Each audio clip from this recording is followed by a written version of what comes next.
Hello hello hello hello, good evening बेटा, good evening. आ जाइए फटाफट से सभी। सो सॉरी, थोड़ा सा लेट हैं हम, लेकिन कोई बात नहीं, पढ़ा के तो आपको जाएंगे ही। चलिए, आज का हमारा लेक्चर थोड़ा सा नहीं, बहुत ज्यादा इम्पोर्टेंट है ना। चैप्टर नंबर 3 हम कवर कर रहे हैं, जिसका नाम है समतल में गति। और समतल में गति में आज हम समझेंगे क्रम विनिमय नियम और साहचर्य नियम। हम पढ़ रहे हैं सदिशों के योग के नियम, और सदिशों के योग के नियम की श्रृंखला में आज हम बात करेंगे क्रम विनिमय नियम की और साहचर्य नियम की। तो फटाफट से जुड़ जाइए, है ना, जल्दी से जुड़ जाइए, क्योंकि समय का है अभाव, हमें जल्दी जल्दी खत्म करना पड़ेगा ये टॉपिक। तो जितने भी बच्चे हमारे हैं फटाफट से जुड़ जाओ और स्टार्ट करते हैं आज की क्लास।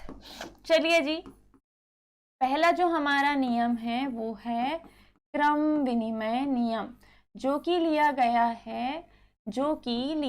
है समांतर चतुर्भुज से। तो समांतर चतुर्भुज में ही समझने वाले हैं हम इसे, समांतर चतुर्भुज में ही समझने वाले हैं हम क्या, क्रम विनिमय नियम।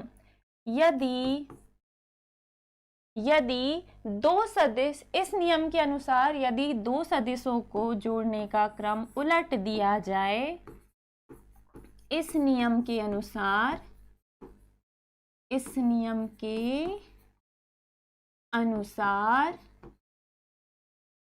यदि दो सदिशों को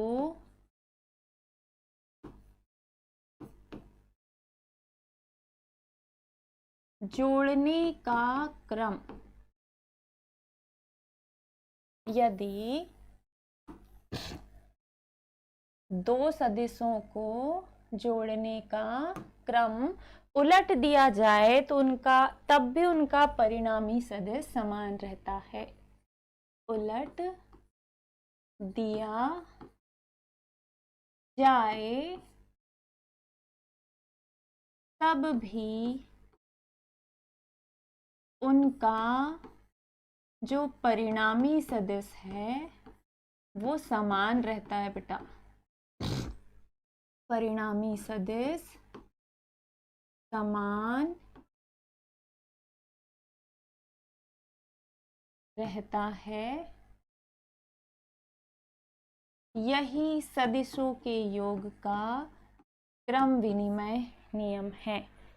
हाय बेटा, हेलो महिमा सूर्यवंशी वाली आईडी से क्या सलोनी देख रही है, मुझे बताना बेटा।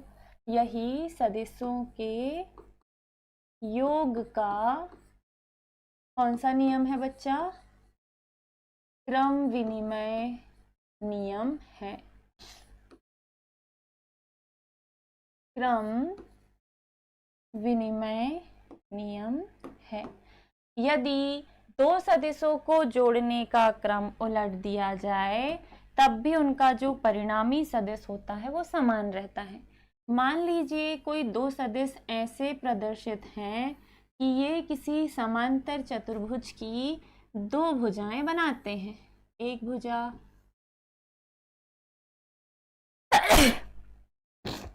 सॉरी, दूसरी भुजा, ठीक है, तीसरी भुजा समांतर चतुर्भुज की, चौथी भुजा, और इनका जो परिणामी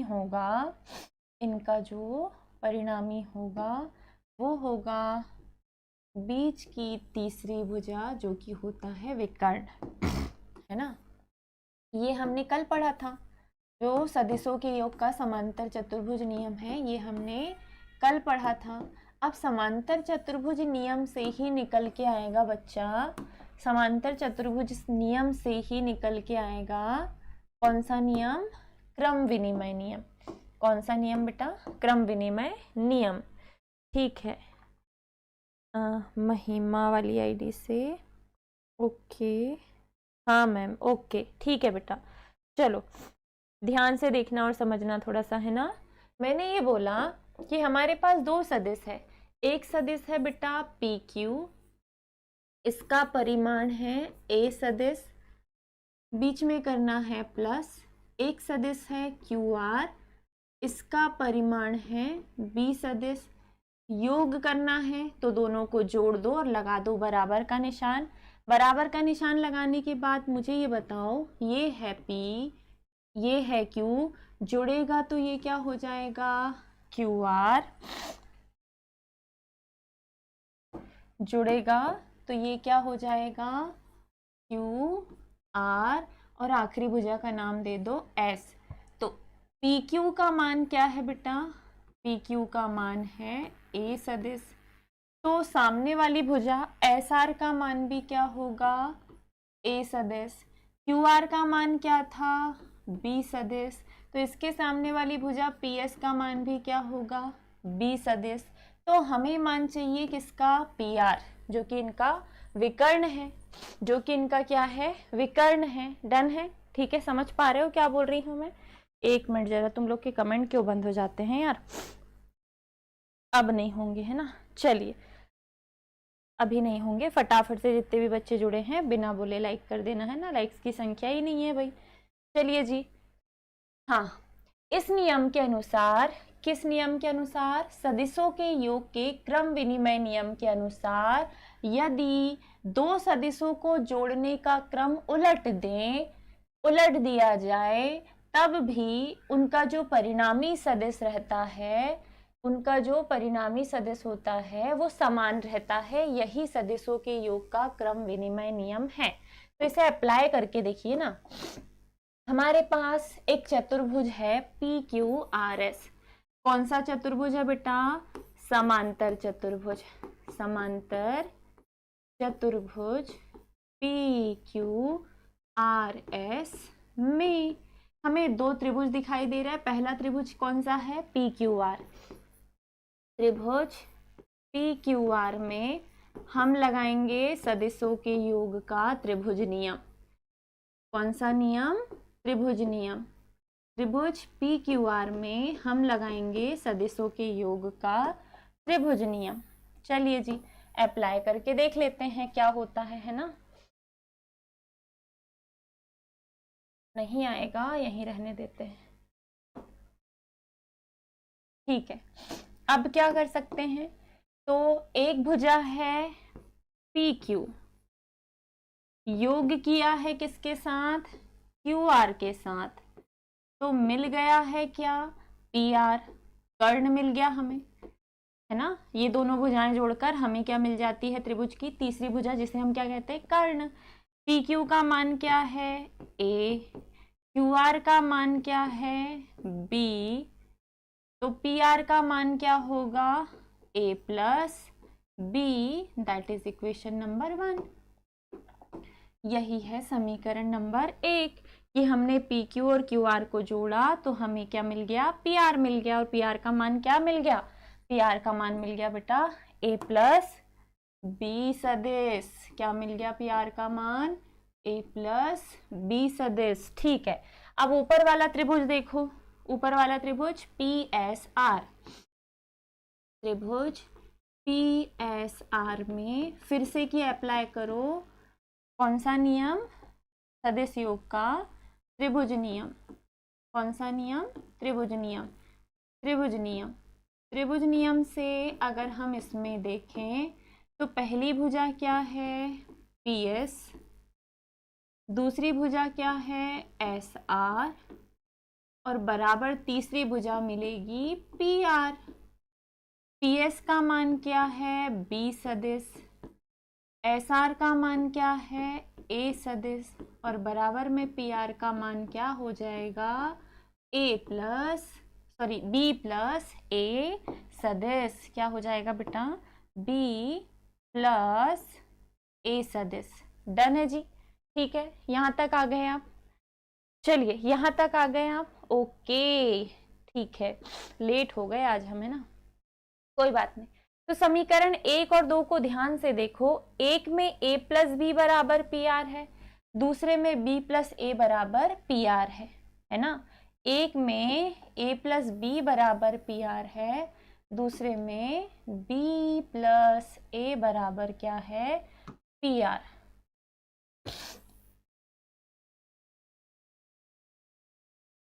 अगर ऐसा है तो क्या हम दोनों समीकरणों की तुलना कर सकते हैं बेटा, ये क्या था, Q था, और बराबर में क्या था, बराबर में था PR, that is equation number 2। समीकरण 1 और 2 की क्या कर देंगे हम, तुलना। समीकरण 1 व 2 से हमें दिखाई दे रहा है कि अगर राइट साइड बराबर हैं तो लेफ्ट साइड बराबर हो जाएंगे, और लेफ्ट साइड बराबर होंगे तो लेफ्ट साइड है a प्लस बी सदिश, इसका लेफ्ट साइड है b सदिश प्लस a सदिश। मतलब तुम 4 प्लस 3 लिखो या 3 प्लस 4 लिखो, योग पर कोई प्रभाव नहीं पड़ेगा। क्रम विनिमय नियम का मतलब है कि जब हम सदिशों का योग करें और उसका क्रम उलट दें, उसका क्रम क्या कर दें, उलट दें, तो जो परिणामी सदिश होगा, जो परिणाम होगा, परिणाम PR मिला, परिणाम PR मिला, क्या परिमाण पर कोई फर्क पड़ा, नहीं पड़ा। परिमाण पर कोई फर्क पड़ा बेटा, नहीं पड़ा। इसे ही कहा जाता है सदिश योग का क्रम विनिमय नियम। चाहे आप 4 प्लस 3 लिखिए या 3 प्लस 4 लिखिए, इससे कोई फर्क नहीं पड़ने वाला। अर्थात सदिशों का योग, सदिशों का योग क्रम विनिमय नियम का पालन करता है, क्रम विनिमय नियम का पालन करता है, पालन करता है। डन है बेटा, ये हो गया क्रम विनिमय नियम। अब दूसरा नंबर पे जो है बेटा वो है साहचर्य नियम, सदिश योग का साहचर्य नियम। सदिशों के योग का साहचर्य नियम जो कि बहुभुज नियम से ही सिद्ध किया जाएगा, जो कि बहुभुज नियम से ही सिद्ध किया जाएगा। सदिश योग का कौन सा नियम, साहचर्य नियम। अब साहचर्य नियम क्या है भाई, तो बहुत आसान सा है साहचर्य नियम कि 3 या 3 से अधिक सदिशों के योग का, 3 या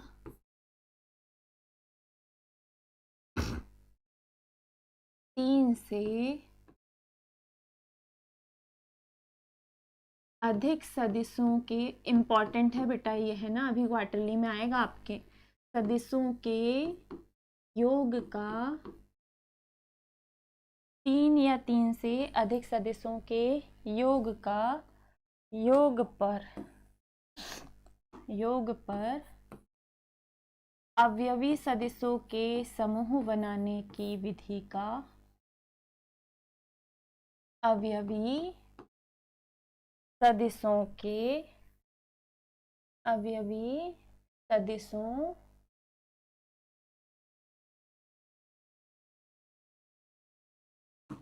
अवयवी सदिशों के समूह बनाने की विधि का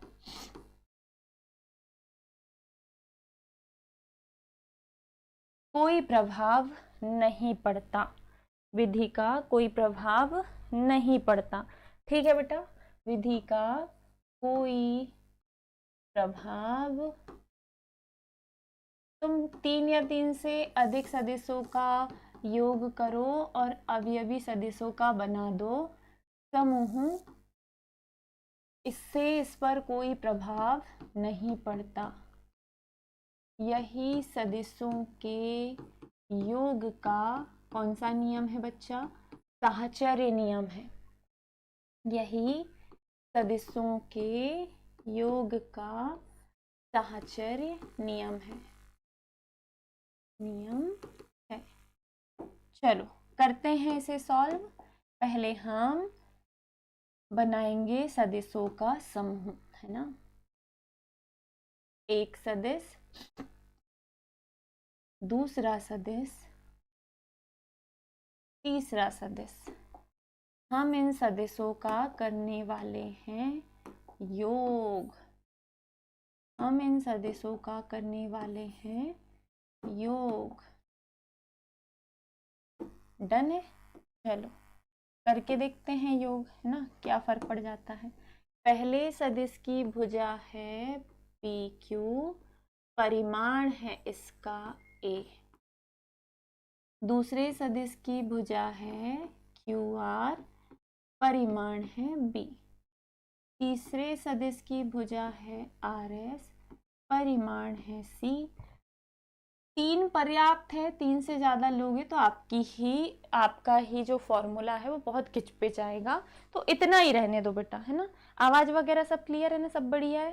कहाँ है भैया सारे बच्चे? मैडम आज ही तो पढ़े थे, है ना। ऑफलाइन वाले, ऑनलाइन वाले तो भैया पढ़ेंगे ढूंढ ढूंढ के, क्योंकि 11th का कंटेंट उन्हें मिलता नहीं है प्रॉपर। चलो अब हम बनाएंगे आकृति बहुभुज की।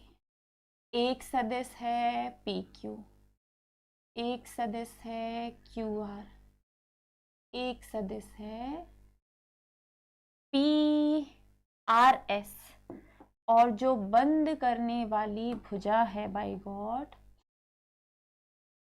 जो बंद करने वाली भुजा है वो है ये, है ना। ठीक है, इतना ही बनाते हैं अभी, फिर धीरे धीरे करके डायग्राम बनाएंगे हम। हौले हौले धीरे धीरे धीरे धीरे करके हम क्या बनाएंगे, डायग्राम बनाएंगे। एक भुजा, दूसरी भुजा, तीसरी भुजा। ओके, ये एक आकृति बन गई जी आपके सामने। ये भुजा आपको दी थी पी क्यू, परिमाण दिया था ए। दूसरी भुजा दी थी क्यू आर, परिमाण दिया था बी। तीसरी भुजा दी थी आर एस, परिमाण दिया था सी। तीनों को जोड़ दिया आपने, तीनों को जोड़ दिया आपने, तो तीनों को जोड़ने पर आपको मिल गई भुजा पी एस। एक बड़ा सा मिला है चतुर्भुज, एक बड़ा सा क्या मिला है, चतुर्भुज। एक बड़ा सा चतुर्भुज मिला है जिसका नाम है पी क्यू आर एस, और ये शायद एक बहुभुज जैसी आकृति भी आपको दिखाई दे रही है ना। आप इसे चतुर्भुज कहें या आप इसे बहुभुज कहें, नाम है इसका पी क्यू आर एस। इसमें अगर मैं सिर्फ पी क्यू और क्यू आर को देखूं, अभी किसको देखूं बेटा, पी क्यू और क्यू आर, तो पी क्यू और क्यू आर को देखने पर आपको एक तीसरी भुजा मिल जाएगी बेटा। तीसरी भुजा जो मिल जाएगी, इसको बंद करने पर वो मिलेगी पी आर। क्या मिलेगी बेटा, पी आर। सिर्फ इसको देखो ना, अभी पी क्यू क्यू आर, तो क्या मिल गई, पी आर। और इसमें क्या लगेगा, त्रिभुज नियम, है ना। त्रिभुज पी क्यू आर में सदिशों के योग के त्रिभुज नियम से, सदिशों के योग के किस नियम से, त्रिभुज नियम से। साहचर्य नियम में भी त्रिभुज नियम लग रहा है जी, डिमांड है, क्या कर सकते हैं। त्रिभुज नियम बोलता है कि अगर आपके पास एक भुजा है पी क्यू, दूसरी भुजा है क्यू आर, तो योग करने पर तीसरी भुजा मिलेगी पी आर, जो कि होगा कर्ण। पी क्यू का मान है ए सदिश, क्यू आर का मान है बी सदिश, तो पी आर का मान होगा ए प्लस बी सदिश। इस पी आर का मान होगा ए प्लस बी सदिश। डन है बेटा, ए प्लस बी सदिश। अब देखो दूसरा एक और दिख रहा है पी आर एस, ये एक और त्रिभुज दिख रहा है जिसमें तीसरी भुजा क्या मिल रही है हमें, पी एस। तो इसे भी क्यों छोड़ना, ये भी ले ही लेते हैं ना जी, है ना। चलिए यहीं पे सॉल्व कर देते हैं इसे भी, ठीक है। चलो अब वापस से अगेन किसमें, त्रिभुज पी आर एस में, त्रिभुज पी आर एस में किससे, सदिशों के योग के त्रिभुज नियम से। अब इतने बड़े त्रिभुज में, इस वाले में अगर त्रिभुज नियम अप्लाई करोगे ना, तो पहली भुजा है पी आर सदिश, दूसरी भुजा है आर एस, और इन दोनों को जोड़कर मिलेगा पी एस बेटा। क्या मिलेगा? P S. पी आर का मान क्या है बच्चा? पी आर का मान है ए प्लस बी। तो ए प्लस बी को ब्रैकेट में लिखो क्योंकि दो मान है, फिर लगाना है प्लस। आर एस का मान क्या है? आर एस का मान है सी। तो पी एस का मान क्या होगा बच्चों? पी एस का मान होगा कि ए प्लस बी को ब्रैकेट में लिखेंगे हम और ब्रैकेट के बाहर लिखाएगा सी। दैट इज इक्वेशन नंबर 1 जिसमें हमें भुजा पी एस मिल गई। ठीक है, दैट इज इक्वेशन नंबर 1 जिसमें हमें भुजा पी एस मिल गई। लेकिन क्या बेटा, लेकिन क्या आपके पास पी एस को निकालने के लिए दूसरा कोई तरीका नहीं है? तो आप बोलोगे नहीं मैडम बिल्कुल है। क्या है? क्या मैं क्यू आर से पी एस तक एक लंब डाल सकती हूँ? और इसे मैं अगले पेज में समझाऊंगी क्योंकि यहाँ समझाऊंगी तो खिचड़ा मच जाएगा। सेम डायग्राम मैं अगले पेज में बनाती हूँ और इसके आगे का सॉल्यूशन हम वहाँ करते हैं। चलो, हमने जो डायग्राम बनाया है ना बेटा, हमने जो डायग्राम बनाया है एक बार हम उसे फिर से बनाएंगे। हमने बनाया है कि एक भुजा है पी क्यू, दूसरी है क्यू आर, तीसरी है पी आर, और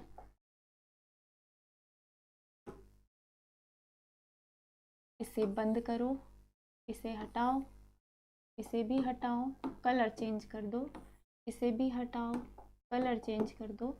और इन्हें जब आप बंद करेंगे तो डैश डैश वाली लाइन से बंद करेंगे। ये डैश डैश लाइन से इसे बंद किया और अब भी आपने ये वाली भुजा भी बनाई है ना। ठीक है, अब नामकरण करने की बारी है जी। नामकरण कैसे किया था आपने? तो ये जो भुजा थी ये थी पी क्यू, इसका मान था ए। ये थी क्यू आर, इसका मान था बी। ये थी आर एस, इसका मान था सी। और ये पूरे वेक्टर वाले थे जो कि मैं पिछले पेज में बना चुकी हूँ। फिर अब भी रिसेंटली, हाँ एक और बनाना भूल गई है मैडम। क्या? ये वाली भुजा भी तो है जिसका मान अब भी निकाला था थोड़ी देर पहले, उसको कैसे भूल सकते हैं हम? चलो, अब हमने निकाला था कि जो पी आर है ना बेटा, पी आर जो है, पी आर का मान है ए प्लस बी जो निकल के आया था। फिर पी आर और ये एस से आपने पी आर एस जो है, पी आर एस जो है इससे पी एस का मान निकाला था कि ए प्लस बी जो है वो ब्रैकेट के अंदर है पी एस के मान में और सी कहाँ है? बाहर। लेकिन अब भी आपने थोड़ी देर पहले क्या किया, आपने ये वाली एक भुजा डाल दी क्यू से एस तक, तो एक और त्रिभुज बन गया जो कि है क्यू आर एस। और क्यू आर एस से हमें क्यू एस का मान भी मिल जाएगा। इससे बेटा त्रिभुज क्यू आर एस में कौन सा नियम अप्लाई कर दो? त्रिभुज नियम। त्रिभुज नियम सॉरी क्यू आर एस में अगर त्रिभुज नियम अप्लाई करोगे तो क्यू आर का मान क्या है बच्चों? बी। आर एस का मान क्या है? सी। ओ सॉरी, ये अचानक से डायरेक्ट कब होता?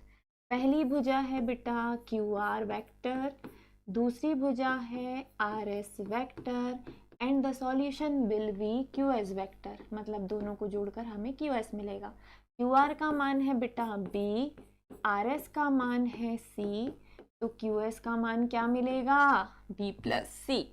अब जब क्यू एस का मान मिल जाएगा तो एक और भुजा देखो पी क्यू एस, ये बड़ा त्रिभुज दिख रहा है आपको ऐसे, ये रहा P, ये रहा Q, ये रहा S जिसमें PQ का मान है A, QS का मान अब भी निकाला है B प्लस C।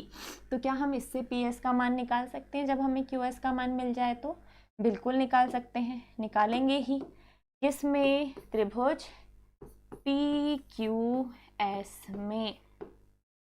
त्रिभुज PQS में फिर से की क्या अप्लाई करेंगे? त्रिभुज नियम। त्रिभुज नियम से। अब आप त्रिभुज PQS में त्रिभुज नियम अप्लाई करो। त्रिभुज PQS में त्रिभुज नियम अप्लाई करो जो थोड़ी देर पहले आपने उधर किया था। सेम चीज यहाँ पे भी कर दो, है ना।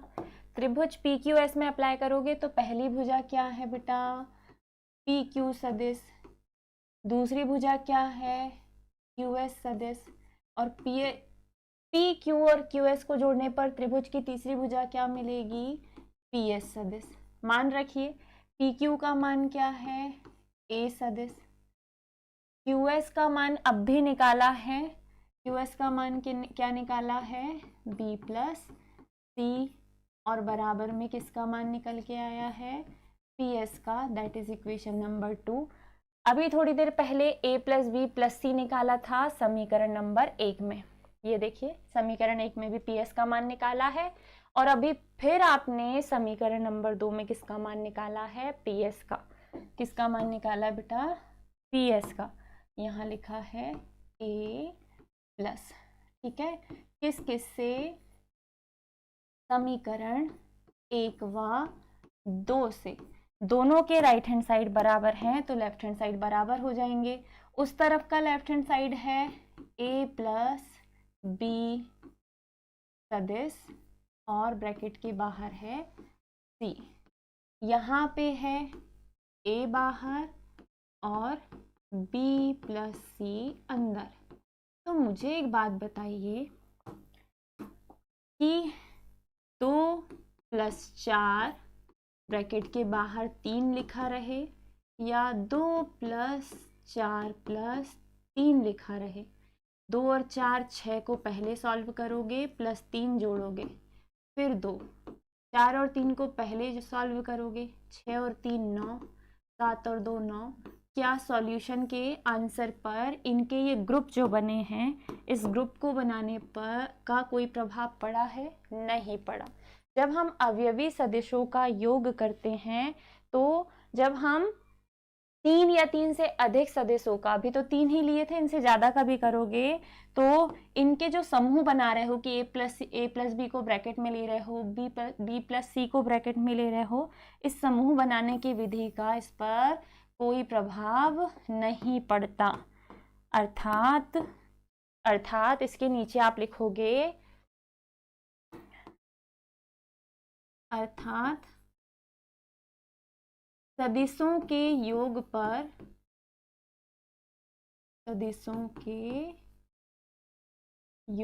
पर अवयवी सदिशों के समूह बनाने की विधि का, अवयवी सदिशों के समूह बनाने की विधि का कोई प्रभाव नहीं पड़ता बच्चों, कोई प्रभाव नहीं पड़ता। यही सदिशों के योग का साहचर्य नियम है। अब कल से हम थोड़ा सा डिफिकल्ट टॉपिक स्टार्ट करेंगे। कल से हमारे थोड़े से बड़े क्वेश्चन स्टार्ट होंगे, तो प्लीज़ बी अवेयर। रोज का रोज पढ़िए, है ना, रोज का रोज आपको पढ़ना है, रोज की रोज आपको प्रैक्टिस करनी है। चीज़ें आसान अभी लग रही हैं, धीरे धीरे करके आप भूलना चालू हो जाएंगे।